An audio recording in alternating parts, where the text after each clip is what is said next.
Depois de 25 anos de vigência, a economia nacional esteve sempre na mira das emendas que a Constituição, que está aniversariando, recebeu durante esse período. Mas poucas foram efetivamente aprovadas. A reforma tributária, por exemplo, até hoje não passou de uma mini-reforma aprovada há 10 anos. O deputado Alfredo Kaifer, do PSDB do Paraná, um dos parlamentares focados na questão econômica desde o primeiro dia do seu mandato aqui em 2007, analisa com a gente os avanços e os retrocessos na luta pelo aperfeiçoamento do texto constitucional de 88. Eu sou Paulo José Cunha, o nosso programa é uma produção conjunta da Rádio Câmara e da TV Câmara. Deputado, a gente, nesses 25 anos, viu aí várias tentativas, eu falei aqui, do caso da reforma tributária, mas há outros aspectos também relacionados à questão econômica, sobre o qual o senhor sempre focou o mandato, como eu disse, que sempre ficaram a descoberto ao longo desse tempo. Você acha que houve mais avanços ou mais retrocessos? Eu diria que nós avançamos porque nós tínhamos que fazer uma Constituição nova para sairmos de um período recente de ditadura, de um sistema não democrático. Então, foi importante uma Constituição. Mas erramos no timing, até porque ela foi promulgada ainda antes da queda do Muro de Berlim, por exemplo. Esse é o primeiro fator, né? Quando o mundo todo ainda vivia um cunho muito socialista, muito estatizante, e como o governo militar, e na sequência, as pessoas tinham na visão de que a abertura econômica era sinônimo ou se parecia com a ditadura, com o militarismo, então imaginava-se que teria que se criar uma outra vertente e ela foi bastante socializante, eu diria. Resgatou direitos importantes, cidadania, o direito, o pleno poder democrático, então foi implantado, mas ela pecou em muitas coisas. Primeiro, não cumpriu o regime transitório, que era para ser uma Constituição transitória que 5 anos depois ela deveria ter sido revisada. Então já se passaram 25 anos, não se revisou nos primeiros 5 anos e nem nos 20 anos depois, está aqui completando 25 anos. Uma Constituição que peca pelo excesso de detalhismo, 245 artigos, 9 capítulos, centenas de parágrafos e detalhes. Muita coisa ainda por regulamentar também. Muita coisa ainda por regulamentar. E como ela é um catálogo, eu diria, legal, quase que infraconstitucional, ela exige a todo instante mudanças e emendas constitucionais existem de monte aí à espera de serem aprovadas. Só para sua informação, neste exato momento em que gravamos esse programa, existem mais de 1000 emendas à Constituição tramitando aqui no Congresso. Então eu penso que, ponto número 1, é preciso que o Congresso se debruce sobre um comitê, um grupo que analise a revisão da Constituição. Deixá-la mais enxuta, deixar ela aprimorada, no sentido de não dar direitos que nunca vão ser implantados, né? Então, jamais serão alcançados os direitos que estão escritos lá. Por exemplo, vou citar dois temas, né? A saúde é um direito do cidadão e um dever do Estado. Está aí o SUS capenga, que não funciona. Cadê esse direito? Então isso não vai funcionar, é preciso criar alternativas. Além da necessidade de ajustar a Constituição ao sistema presidencialista. Porque ela foi, como a gente conversava pouco antes do início do programa, ela foi aprovada na ideia de que prevaleceria um sistema parlamentarista. Vamos falar que disso. Gerou a medida provisória, que não foi retirada. Quando estava se construindo o debate, tudo caminhava para a Constituição, para termos o regime parlamentarista.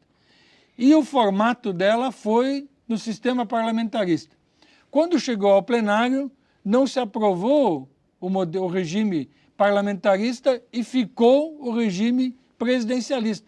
Só que esqueceram, lembra, naquela época, mas esqueceram de tirar a medida provisória que não cabe no modelo presidencialista, que cabe só no modelo parlamentarista, porque aí o chefe de governo, ele atua junto com os parlamentares, conversa, e aí funciona você ter um regime desse sentido. Não funciona, porque o regime presidencialista não pode ser assim.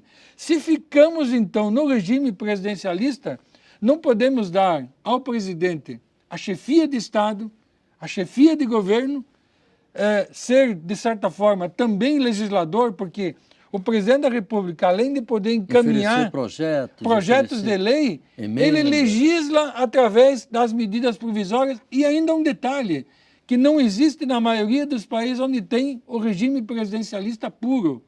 Ele não tem a economia na sua mão. Vamos pegar um exemplo americano.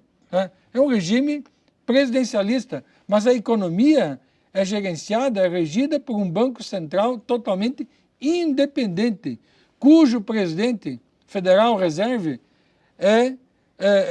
toma posse antes da posse do presidente e deixa o Banco Central depois que o presidente sai. Então, há uma independência total. Outra coisa que esta Constituição acabou gerando, com o excesso de direitos patrocinados pela Constituição, que o Estado é obrigado a colocar à disposição do cidadão, nós criamos uma carga tributária que não consegue ser reduzida se não houver uma mexida na Constituição.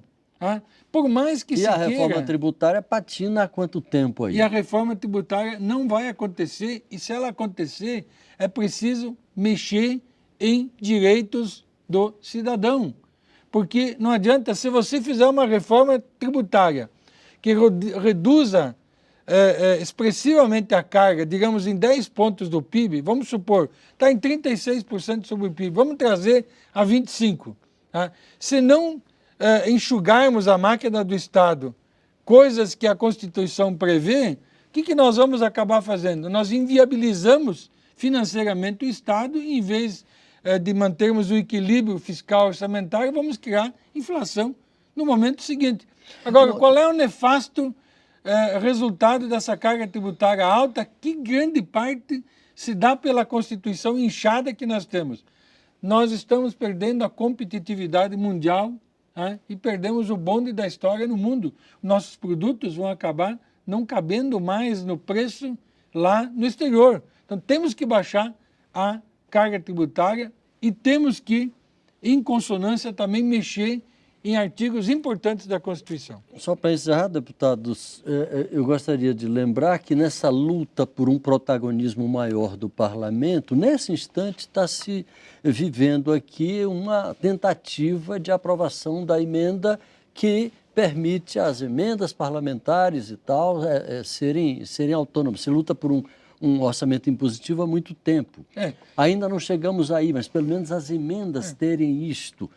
Quer dizer, essa luta ainda está muito forte. Eu entendo que essa emenda constitucional que promove o orçamento impositivo das emendas é um pequeno avanço, mas na verdade nós teríamos que ter um orçamento impositivo total, todo, né?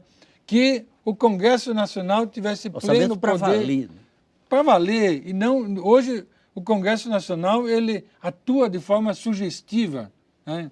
Ele propõe mudanças e tal, mas quem tem a caneta na mão mesmo para gerenciar o orçamento é o Poder Executivo. Então, o orçamento impositivo, de cima até embaixo, é o que seria adequado para o nosso sistema.